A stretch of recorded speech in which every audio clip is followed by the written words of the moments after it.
नमः संस्कृताय बच्चों। आज हम लोग जड़ भरत चैप्टर का दूसरा भाग हम लोग पढ़ेंगे। पहला भाग हम लोग पढ़ लिए हैं।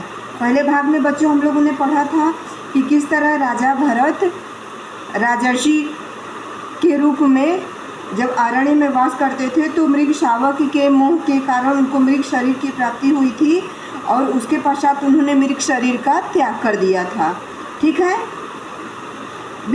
यहाँ तक हम लोगों ने पढ़ा था। विसृज्य पुनस्ततः मृग शरीरम तत्याज, उस मृग के शरीर का त्याग कर दिया था, परित्याग किया। उसके पश्चात आगे की कथा हम लोग पढ़ेंगे कि उनको किस प्रकार अगले जन्म की प्राप्ति होती है और किस रूप में वह होते हैं। ठीक है ना बच्चों। तीसरे जन्म में भी वो मनुष्य के रूप में होते हैं और उनका नाम भी भरत रहता है। उसी जन्म में उनको जड़ की जिसे एक तरह से कहा जाए उपाधि ही जड़ भरत, जिसके नाम से हम लोग का चैप्टर है। ठीक है, जड़ भरत उनका नाम पड़ा था उस जन्म में। तो आगे की हम लोग पढ़ते हैं आगे।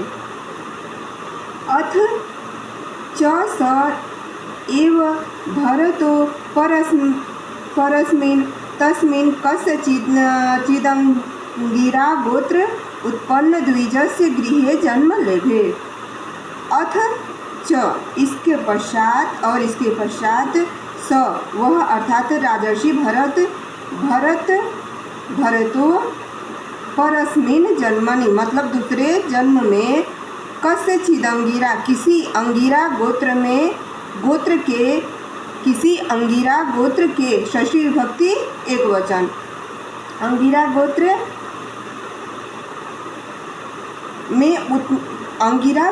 में उत्पन्न, ठीक है, द्विजस्य ब्राह्मण के घर में जन्म लेते हैं, जन्म की प्राप्ति होती है। अर्थात राजर्षि भरत को दूसरे जन्म में अंगिरा गोत्र में किसी ब्राह्मण के घर में जन्म होता है उनका। फिर तत्र विप्र जन्मन्यपि स्वजनसंगात भीतः सन भगवच्चरणाम्बुजं ध्यायन् जडान्धवधीर इवात्मानं दर्शयामास। तत्र, वहाँ, विप्र जन्मन्यपि, विप्र ब्राह्मण के घर में जन्म होने पर भी स्वजन संगात, अपने जनों के साथ, भीतः, भय के कारण, भय से, भगवत चरणाम्बुजम ध्यानम, भगवान के चरणों में ध्यान करते हुए, जडान्धवधीर, मतलब कि जड़वत, एक तरह से जड़ की तरह रहते हुए, इवात्मानम दर्शयामास, अपने आप को उन्होंने दिखाया, अर्थात दर्शाते थे। मतलब ना कि बहुत अपने लोगों से भी वह बहुत कम बोलते थे और हमेशा भगवान के ही चरणों में उनका ध्यान लगा रहता था। फिर पिता भरतस्योपनयनान्तान् संस्कारान् कृत्वा शौचाचमनादि नियमान् शिक्षयामास। उसके पश्चात पिता भरतस्य उपनयन संस्कार होता था, तो पिता ने भरत के उपनयन संस्कार करके और पवित्रता शौच चमनादि नियमान, मतलब शौच नियम जो पवित्रता के जो नियम होते हैं, नियम का पालन करते हुए शिक्षयामास, शिक्षा को उन्होंने प्राप्त किया। किंचित कालांतरम पितरि मृते सति तस्य भ्रातरः भरत प्रभाव मजानन्तो अयं जड इति निश्चयं कृत्वा तस्य शिक्षणाद विरेमुः। इसके पश्चात किंचित कालांतरम, कुछ समय के पश्चात, पितरि मृते, पिता की मृत्यु के पश्चात, तस्य भ्रातरः, उनके जो भाई बंधु थे, भरत प्रभावम जानन्तो अयम जड़, मतलब उनके भाई जो थे वो भरत को जड़ अर्थात मूर्ख समझ करके, ऐसा मूर्ख जानकर उनको ऐसा ही निश्चय करके कि ये मूर्ख हैं, तो कि उन्होंने क्या किया, तस्य निश्चय कृत्वा, ऐसा निश्चय करके कि यह मूर्ख हैं, तस्य शिक्षणात् विरम, उनके शिक्षा को विराम दे दिया, अर्थात उनकी शिक्षा को बंद करा दिया, आगे मतलब पढ़ाए नहीं उनको, ठीक है, बुला लिए गुरुकुल से उनको। गृहात् परित्यक्तः, तो उसके बाद क्या हुआ, गृहात् परित्यक्तः सह भरतः कुवस्त्रखण्डैः वेष्टितकटिः शीतोष्णवातवर्षेषु वृष इव अनावृताङ्गः पुष्टः कठिनावयवः स्नानादिरहितः मलिनोपवीतेन ब्रह्मबन्धुरिति संज्ञया अज्ञजनैरवमतः सन् विचचार। गृहात्, घर का त्याग करके, पंचमी विभक्ति एक वचन।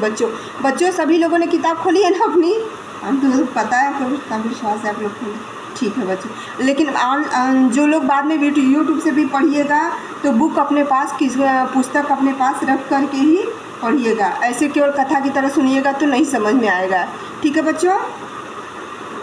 गृहात् परित्यक्तः स भरतः कुवस्त्र वेष्टिकति, घर का परित्याग करने के पश्चात वह भरत कुवस्त्र खंडय, मतलब कि अच्छे वस्त्र नहीं पहनते थे, कोई मैले, जो थोड़े जैसे मैले कुचैले वस्त्र, फटे पुराने मैले ऐसे कपड़े पहनते थे, कटी मतलब कमर तक किसी तरह बांध करके, वो जैसे मैले अच्छा कपड़ा नहीं पहनते थे। कुल मिला करके घर का त्याग करने के पश्चात जिसे घर त्याग कर दिए तो वहाँ नहीं है, तो वह भरत कुवस्त्र खंडई फटे पुराने कपड़े पहनते थे, शीतोष्ण वात वर्षेषु वृष इव अनावृतांग पुष्टः, तो शीत उष्ण हवाओं को वर्षों में सहने के कारण उनका वृष इव, मतलब ना कि जिसे बैल की तरह, जो कहा जाता है ना कि नहीं, एक तो उनको सभी लोग मूर्ख कहते थे और इनको कोई चीज़ का प्रभाव नहीं है, सब कुछ सहने लगे, फटे पुराने कपड़े पहनते थे, और तो जब पहन रहे हैं अच्छा तो उनका हर मौसम को सहने की क्षमता उनके शरीर को हो गई। तो जैसे वृक्ष के समान अनावृतांग पुष्ट, जिसे बैल का हष्टि पुष्ट होता है, तो वृक्ष के सदृश उनका शरीर वो जैसे कठिन हो गया, पुष्ट हृष्ट पुष्ट हो गए। और कठिनावयव स्नानादि रहितम, कठोर स्नानादि से रहित उनका शरीर, मतलब कठिन अवयव कठोर हो गया था, और स्नानादि से रहित होने के कारण, स्नानादि तो करते नहीं थे, तो मलिनोपवीतेन, मलिन शरीर हो गया था। और ब्रह्म बंधु रीति संज्ञयाज्ञ जनैरवमत सन विचचार, ठीक है। तो मलिनोपवीतेन, मलिनता से जीवन बीतने से, ब्रह्म बंधु रीति, भाई बंधु भी जो थे उनको अज्ञ मूर्ख का संज्ञा दिए थे, जड़ बुलाते थे सभी लोग। तो ऐसा जान करके, ऐसा विचार करके वो अपनी ही मस्ती में रहने लगे, ठीक है ना। किसी से बोलना चालना जो मिल गया खा लिया, वो जो भी जहाँ मिले जहाँ सो जाए, तो सब कुछ उनके शरीर को सहने की क्षमता हो गई थी, स्नानादि से रहित होकर मलिन थे, लेकिन वो अपने में ही इधर से मस्त रहते थे, भगवान के चरणों में लीन रहते थे। इसके पश्चात क्या हुआ, अथ कदाचित चौर राजपुत्र कामः सन भद्रकाल्यै पुरुष पशु लब्धुम प्रवृत्त। एक बार कथा, अथ कदाचित, इसके पश्चात किसी समय चौर राज, जो चौर राजा था, वह पुत्र की इच्छा से भद्रकाली को पुरुष पशु लब्धुम, मतलब किसी पुरुष पशु को प्राप्त करना चाह रहा, बलि देने के लिए, वो प्राप्त करने के लिए प्रवृत्त हुआ। ततो बलिदान काले पलायितस्य पशो पदवीं मृगयन्तस्तद्दूताः अर्धरात्रि समय पलायितं तं न प्राप्य जड भरतं दृष्ट्वा रशनया बद्धा हर्षेण चंडिका गृहं निन्युः। उसके पश्चात ततो बलिदान काले, उसी का बलि देने के समय में ही क्या हुआ, पलायितस्य पशु पदवी, जिस पुरुष को वो लोग पशु के रूप में प्राप्त कर, पुरुष के द्वारा पुरुष पशु मालूम प्राप्त करके ले जा रहे थे, तो वो क्या किया कि मृगयन तद दूता, वह भाग गया। अर्धरात्रि समय जो था वह भाग गया। तो तम न प्राप्य, उसको प्राप्त न करके जड़ भरत को देख करके, यहाँ पर त्वा प्रत्यय है बच्चों, दृष्टवा, तो उसको देख करके, जड़ भरत को देख करके रशन या बद्धा, उनको कमर पर से बांधकर खुशी से, हर्षेण खुशी के साथ, चंडिका विहन्निन्यो, चंडिका अर्थात भद्रकाली के मंदिर में ले गए।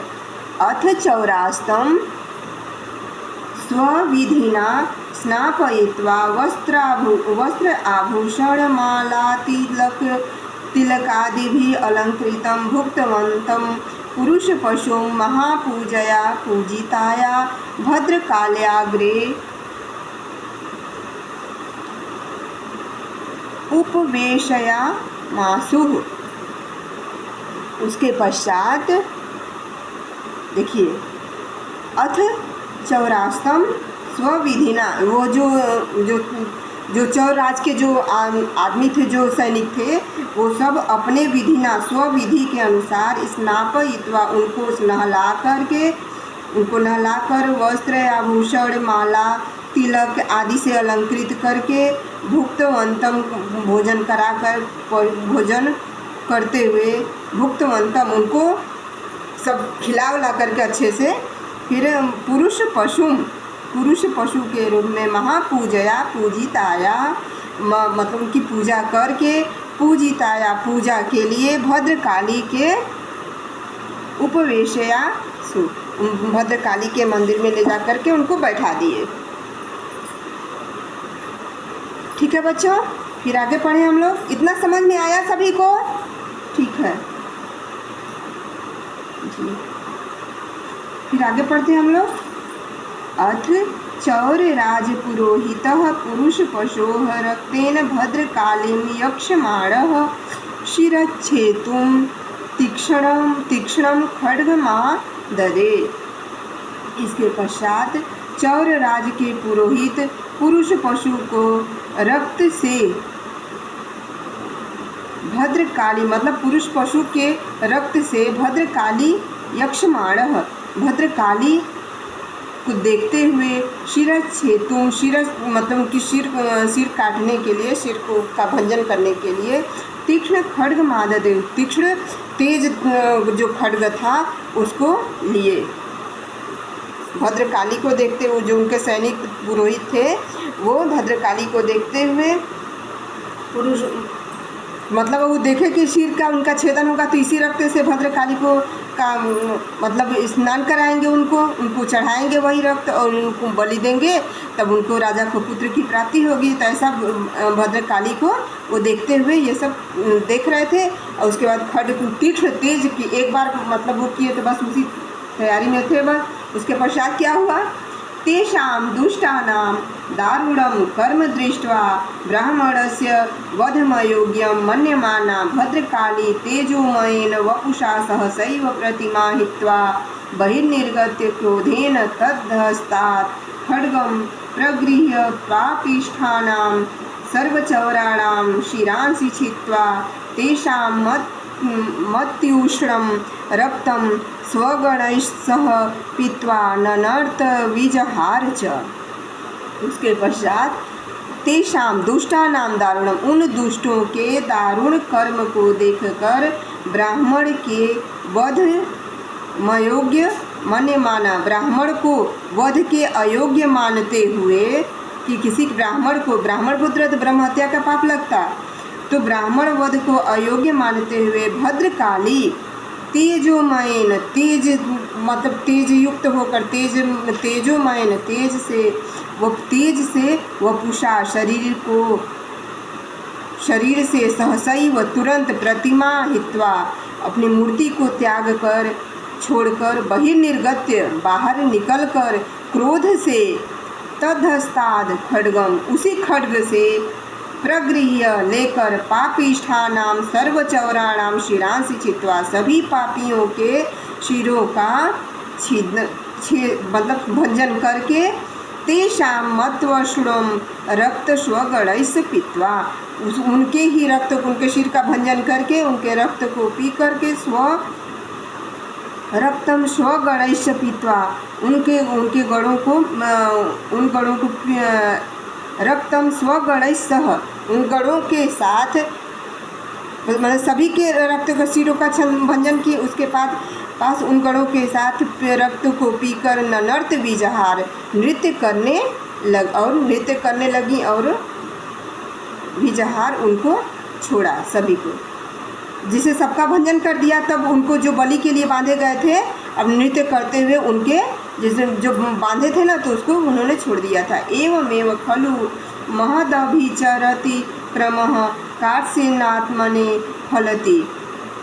इस प्रकार निश्चित रूप से महदभिचरति क्रम, महान कार्यों को करके कार्त्स्येन आत्मने फलति, अपनी संपूर्णता को प्राप्त, कार्त्स्येन माने संपूर्ण होता है, फिर आत्मने फलति, अपने आप में मतलब फलीभूत होता है।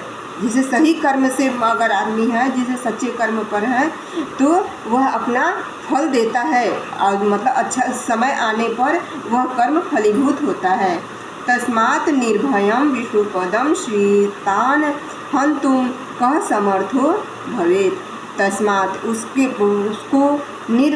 तस्मात् निर्भयं विष्णु पदम, जो निर्भयता से विष्णु के पद में, भगवान के चरणावृंद में जिसका ध्यान लगा हुआ है, श्रीतान हन्तुं कः समर्थो भवेत्, उसको मारने में भला कौन समर्थ हो सकता है, अर्थात कोई मारने में समर्थ नहीं हो सकता। ठीक है। इसके पश्चात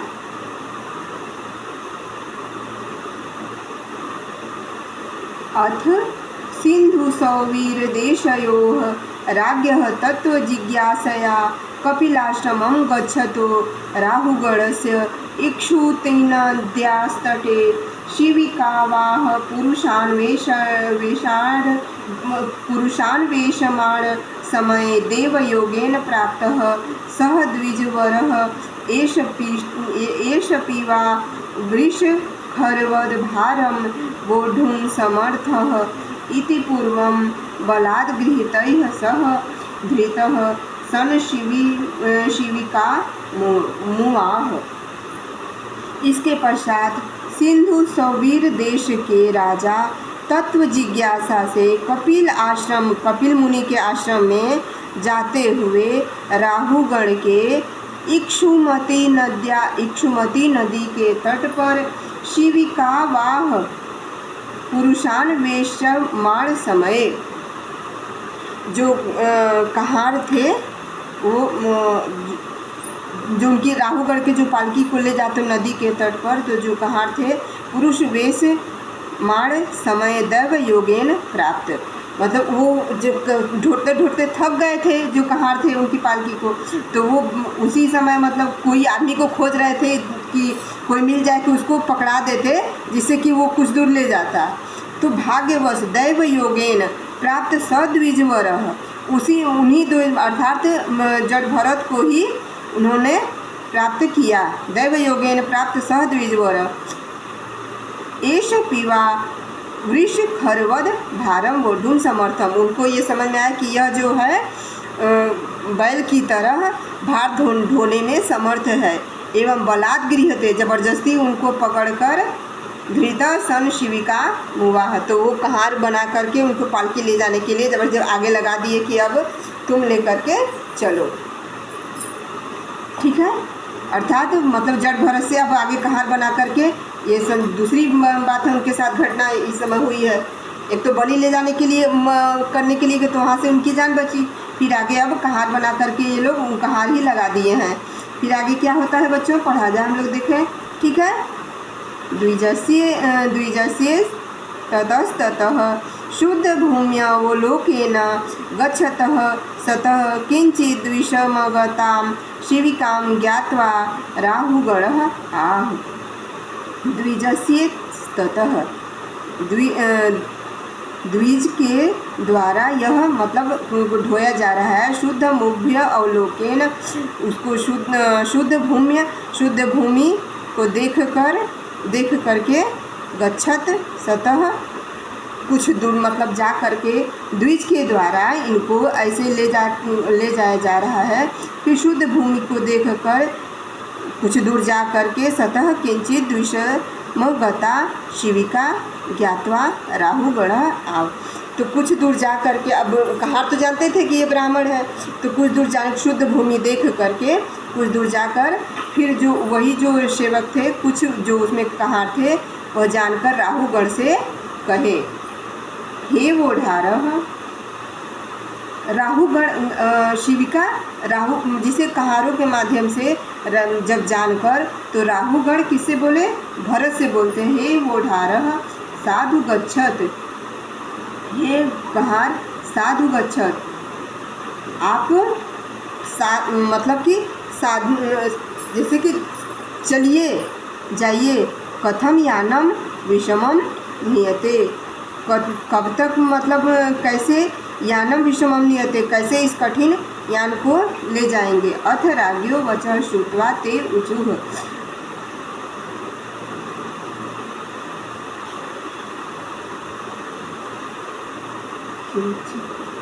ठीक है बच्चों, उसके बाद मतलब वो अपने राजर्षि भरत लेके करके जाते हैं, जड़ भरत लेके कहाँ जाते हैं कहार के रूप में। जब कुछ दूर जाते हैं तो द्विजस्य, यहाँ कुछ हमसे मिस्टेक हुआ नहीं, द्विजस्य, हाँ ठीक है। वो कहार के द्वारा कुछ दूर ले जाने पर राहुगण अपने कहारों से कहे कि कुछ दूर, हे वोढारः, अब आप लोग कहार साधु गच्छत, तो थोड़ा सा मतलब कि अब जाने दीजिए, कब तक आप लोग लेकर के जाएंगे। अथो राज्ञो वचन श्रुत्वा, उस राजा के वचन को सुन करके वे बोले, हे नरदेव, हे राजन। राजन को नरदेव ये मतलब सम्मान का प्रतीक है बेटा, संबोधन के लिए। हे नरदेव अर्थात हे राजन, वयम साध्वेन वहाम, हम लोग मतलब कि आसानी से वयम साध्वेव वहाम, हम लोग लेके मतलब ढो लेंगे, लेके चले जाएंगे। अयम अधुना नियुक्तो अपि द्रुतम न व्रजति, अयम इस समय, नियुक्तो अपि द्रुतम न व्रजति, हम लोग इस समय जिसे नियुक्त है, द्रुतम न व्रजति, तेजी से नहीं चलेंगे। वयम अनेन सह वोढुम न शक्नुम, हम लोग एक साथ ढोने में सक्षम नहीं हैं। सांसर्गिको दोष एव नून में कस्यापि सर्वेषां सांसर्गिकाणां भवितुर्मर्हतीति निश्चयत्य राजा राहुगणः ईषत् संजातमन्युः भरतं प्रत्युवाच। सांसर्गिको दोष एव नून में कस्मिन् सर्वेषां सांसर्गिकाणां भवितुर्मर्हति, मतलब कि जिसे सांसर्गिक दोष ही निश्चित रूप से एक भी सर्वेषां सांसर्गिकाणां, सभी के सांसर्गिकों का भवितुर्मर्हति होता है, ऐसा उन्होंने निश्चय करके निश्चित राजा राहुगण ईषत् संजातमन्युः भरतम प्रत्युवाच, तुरंत ही उन्होंने भरतम प्रत्युवाच, भरत को कहा, अहो कष्टम, आपको कोई कष्ट है? हे भ्रातः, हे भ्राता, निश्चितं भ्राश्रांतो वसि यतो दीर्घम मार्गमेक एव प्रापितवान, तो निश्चित रूप से आप विश्राम कर लें, और यतो दीर्घ मार्ग मेक, क्योंकि यह जो एक मार्ग है, यह लंबा, जैसे लंबा समय तक लंबी यात्रा है, लंबे दूर तक लंबा मार्ग है। एवं प्रापितवान, लंबे मार्ग को हम लोग प्राप्त होंगे, जिस दूर तक जाना है। त्वं नाति पीवा वृद्ध त्वनो द्रुतो असि, आपने न पीवा, न पानी पिए हैं, न कुछ, वृद्ध तो न द्रुतो असि, और आप केवल मतलब कि पानी भी नहीं पिए हैं और दूर तक जाना है। वृद्धत्वोप द्रुतोपि, तेजी से भाई चलना है। एवं वक्रोक्तयोपहसितं राहुगणं प्रति जड़ भरत आह, वक्रोक्ति मतलब कि व्यंग्यात्मक रूप से हंसते हुए राहुगण जड़ भरत से बोले। मतलब राहुगण प्रति जड़ भरत के प्रति बोले, हे राजन, जब हम वक्रोक्त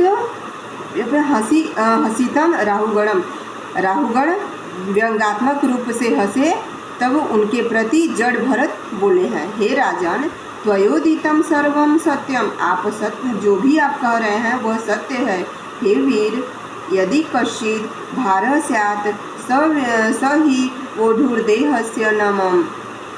यदि किसी प्रकार यदि किसी भार स्यात् कोई भार है, स ही वोढुम देहस्य न मम, मैं उसको ढो सकता हूँ।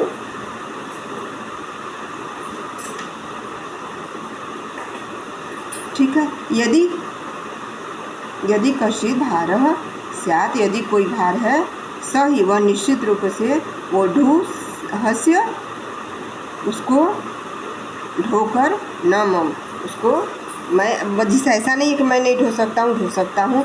यह तो देहाभिमान न शून्यो हम, क्योंकि मैं शरीर के जिसे देहाभिमान, मैं शरीर के अभिमान से शून्य हूँ।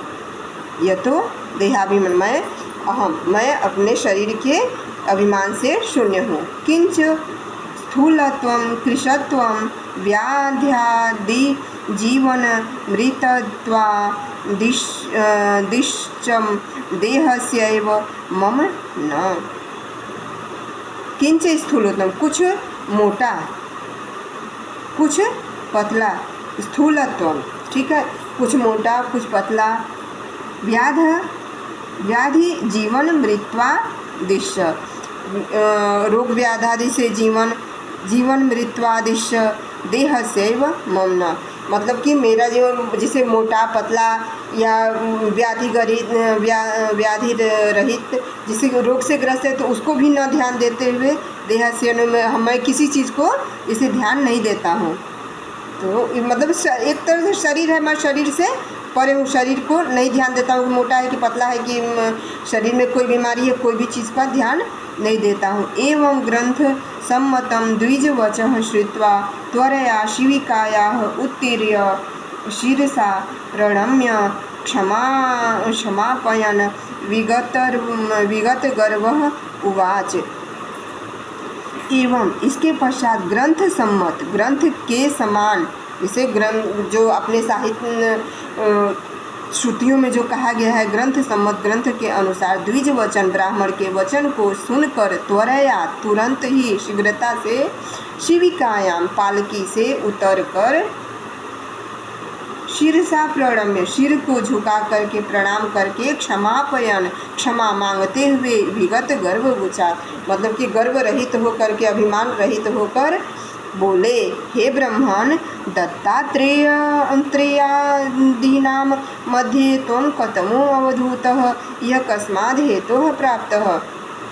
दत्तात्रेय आदि के मध्य, मतलब दत्तात्रेय उस समय ऋषि थे ना, तो दत्तात्रेय आदि ऋषियों के मध्य आप कथमो अवधूत, आप कौन हैं? यह कस्माद् हेतु प्राप्त, यह मतलब आप कैसे प्राप्त हुए, मतलब कि हमको यहाँ पर कैसे प्राप्त हुए। ठीक है, आप दत्तात्रेय आदि के मध्य आप कथमो अवधूत कैसे प्राप्त हुए, और यह कस्माद् हेतु, और यहाँ कैसे हुए। अहम इंद्रस्य शीर्षा, अहम इंद्रस्य व्रजात, मैं इंद्र के वज्र को, शिवस्य शूलात, शिव के शूल को, अर्थात मैं इंद्र के वज्र को, शिव के शूल को, यमस्य दंडात, यम के दंड को, तथा न विभेमि, मैं भेद नहीं कर सका, तथा ब्रह्मकुलस्यापमानाद विभेमि, अर्थात जैसा कि ब्रह्मकुल के अपमान से मैं विभेमि भयभीत हो गया। ठीक है, राहुगण कहते हैं कि मैं इंद्र के वज्र से नहीं डरा, शिव के शूल से नहीं डरा, यम के दंड से नहीं डरा, लेकिन आपके ब्रह्मकुल के अपमान से मैं भयभीत हो गया हूँ। तस्मात् कथय त्वं को असि, तस्मात् कथय, तब आप बताइए कि आप कौन हैं। त्वं को असि, यह तो गुप्त विज्ञान रूप प्रभावो संगो जड़वद विचरसी, यह तो इसके पश्चात गुप्त विज्ञान रूप प्रभाव के असंग से जड़वत विचार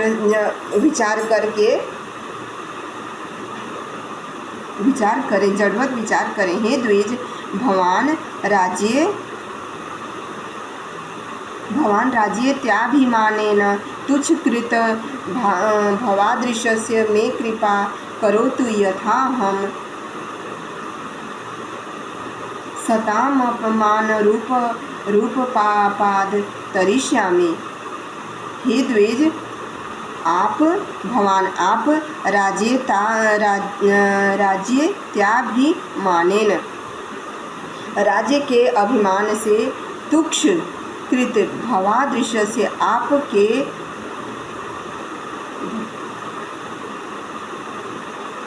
राज्य के अभिमान में तुक्ष कार्य करके भवादृश्य से आपके में कृपा करो, तो मुझ पर कृपा करें। यथा हम सताम अपमानम रूप पाद करिष्यामि, मैंने सैकड़ों बार अपमान करके पापाद तरिष्यामि, सैकड़ों पाप से तर जाऊं। ठीक है, ऐसा आप मतलब कृपा करें कि जिससे मैं सैकड़ों जिससे पाप हो गया है मेरे द्वारा तो उससे तर जाऊं। जड़ भरतो कथयत, जड़ भरत कहते हैं, हे राजन, त्वम विद्वान अपि ज्ञानीव वदसि, आप तो विद्वान होकर भी ज्ञानीव वदसि, ज्ञानियों की तरह बोलते हैं।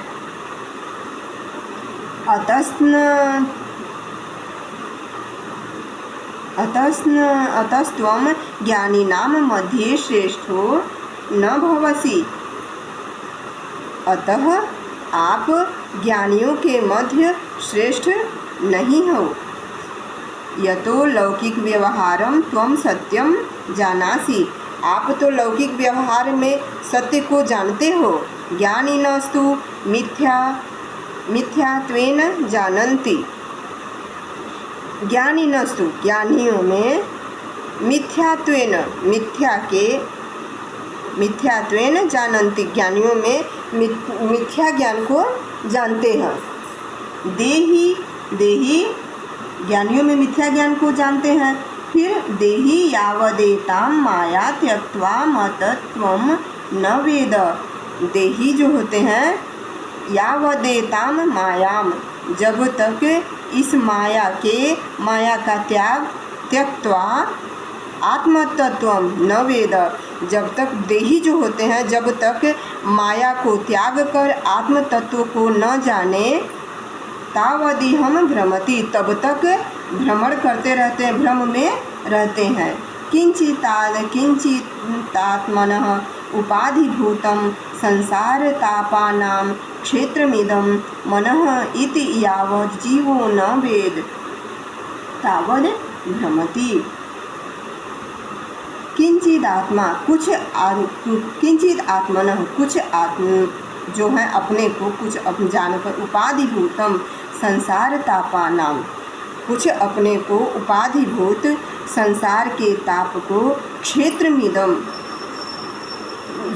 संसार के ताप को ही क्षेत्र समझकर, इदम मनः इति यावद, यही मन मतलब यही मन है, यावद जीवो न वेद, तो वह जीव नहीं जान पाता है कि किंचित आत्म, जिसे कि अपने आप को ही किंचित आत्म कुछ जान करके उपाधि संसार के ताप को का ही क्षेत्र समझकर, जो सुख दुख आदि हैं जो संसार के ताप, उसी में अपने मन को लगाकर रखता है, मन को, अपने आप को, अपनी आत्मा को, तो तब तक जब तक रखता है उसी में, जिसे संसार के ही क्षेत्र में घूमता रहे, तो तब तक वह जीव अपने आप को नहीं जान पाता है। तावत भ्रमति, और तब तक वह भ्रमित रहता है। तस्मात्, उसके पश्चात, हे राहुगण, येन मात्मघातकरं मनोरूपं शत्रु गुरु हरेशरणोपासनास्त्रेण घातय इति सारगर्भितं वचः श्रुत्वा राहुगणो अकथयत्। इसके पश्चात हे राहुगण, एनम आत्मघातकरम, और इस प्रकार आत्मघात कर्म, अपने से ही वह विश्वासघात करता है, और मनोरूप शत्रु, और अपना ही शत्रु बन जाता है। गुरु हरेश चरणोपासनास्त्रेण घातय, और जब कैसे होता है तो अपने आप से शत्रुता करता है, लेकिन वो कैसे होता है? गुरु हरश चरणों, गुरु और हर शिव के चरणों की उपासना रूपी शस्त्र से ही घात है। उसका मतलब घात होता है उसको जिसे मारते हैं, मतलब कि गुरु और हर शिव के चरणों की उपासना करते करते ही आत्म, जो हम लोग उस माया के बंधन में जो फंसे रहते हैं, तो धीरे धीरे वो नष्ट होता है। और इति सार गर्भित वचः, मतलब उसी के द्वारा उसका नष्ट होता है माया का बंधन, धीरे धीरे करके नष्ट होता है। तब क्या होता है? सार गर्भ ही मोक्ष तब मोक्ष की प्राप्ति को, वो ज्ञान जो यहाँ पर आता है उसको आगे हम लोग को जोड़ना होगा बेटा। जो हम लोग नव वेद माया के बंधन में पढ़ करके हम लोग नहीं जान पाते हैं, तो क्या होता है कि हे राहुगण, तो एनात्म घात कर्म, जब हम लोग उसी में भ्रमण करते रहते हैं तो हम लोग अपने आप से ही घात करते हैं, और मन को मनोरूप और अपने ही शत्रु जैसे बना लेते हैं, मन को ही अपना शत्रु बना लेते हैं, उसी के अकॉर्डिंग चलते रहते हैं। फिर लेकिन और इसका निवारण कैसे होता है? गुरु और शिव की चरणों की उपासना करने से, उपासना रूपी शस्त्र से उसका घात होता है, उसको मारकर हम लोग ज्ञान को प्राप्त करते हैं। और इति सारगर्भित वचन सुनकर, यही सारगर्भित वचन को सुनकर राहुगण कहते हैं कि अहो रोगार्तस्य यथा स्वाद्वौषधमुष्णस्तप्तस्य यथा शीतोदकं तथा देहाभिमानम् एव सर्पस्तेन दृष्टस्य मे ते वचः अमृततुल्यमौषधं भवति। अहो रोगार्तस्य, मतलब कि यह तो जैसे अहो हाय रोगार्तस्य, रोग से उसके, यथा जब, जैसे स्वाद्य औषध, जैसे कि मतलब कि रोग से ग्रस्त आदमी है, तो जैसे कि स्वाद्य औषधि से उष्ण तप्त से, उष्ण ताप से यथा शीतोदकम, शीतलता प्राप्त होती है, उसी प्रकार देहाभिमान एवं देहाभिमान रूपी ज्वर का सर्पस्तेन दृष्टस्य मे ते वचः अमृततुल्यौषधम् अति भवः। तो उसी प्रकार देहाभिमान रूपी जो सर्प रूपी ज्वर था, उसको देखकर ते वचः, आपके अमृत तुल्य जो वचन है वह औषधि, अमृत रूपी औषधि के समान होता है। ठीक है, जब ज्ञान की प्राप्ति हुई तब इनको ये समझ में आए कि जैसे किसी रोग से ग्रस्त हैं, तेज ज्वर है, रोग ग्रस्त है, तो औषधि से वो ज्वर का ताप जो होता है नष्ट होता है और शीतलता प्राप्त होती है। उसी प्रकार देहाभिमान रूपी जो ज्वर था वो जड़ भरत के वचनों को सुनकर अमृत के समान औषधि हो गया, औषधि की तरह ज्ञान को प्राप्त कराने वाला हुआ। तब मुहूर्त मात्र संगात ममा विवेको नष्ट, आपके मुहूर्त मात्र के क्षण भर के संग से ममा विवेको नष्ट, मेरा अविवेक जो है, मेरे मन की जो मूर्खता थी, जो मेरे अंदर जो जिससे हमको जो विवेक नहीं था, मेरे में अविवेक था, वह नष्ट हो गया। एवं जड़ भरतः करुणया राहुगणाय तत्वमुपदिश्य तेन वंदित चरणः पृथ्वीं विचचार। उसके पश्चात जड़ भरत करुणा से राहुगण के लिए तत्व ज्ञान का उपदेश देकर उनके द्वारा अपने चरणों की वंदना किए। उसके पश्चात पृथ्वी पर फिर भ्रमण करने लगे, चले गए। राहुगणोपि साधु संगात लब्ध तत्व ज्ञान अज्ञानेनात्मन्या रूपिताम देहात्म बुद्धि विसर्ज। उसके पश्चात राहुगण भी साधुओं के संग में, सज्जनों के संग को प्राप्त करके तत्व ज्ञान अज्ञानेनात्म रूपिता, मतलब तत्व ज्ञान को प्राप्त करके अज्ञान को आरोपित करते हुए देहात्म बुद्धि, अपने आत्मबुद्धि के द्वारा, जिसे आत्मबुद्धि के द्वारा कार्य को करते हुए विसर्ज वहाँ से चले गए। ठीक है, राहुगण भी साधुओं के संग में तत्व ज्ञान को प्राप्त करते हुए अपने अज्ञान से रहित होकर देहात्म बुद्धि को प्राप्त करते हुए वहाँ से चले गए। ठीक है बच्चों, आपको समझ में आया सभी को? आज की कक्षा बहुत लंबी हो गई बेटा, गैप हो गया था थोड़ा, हम सोचे कि कंप्लीट हो जाए पूरा पाठ, आप लोग को समझ में आ जाए संपूर्ण पाठ। ठीक है बच्चों, समझ में आया सभी को ना? ठीक है, कहीं कोई दिक्कत होगी बच्चों तो पूछ लीजिएगा। ठीक है, नमः संस्कृताय बच्चों।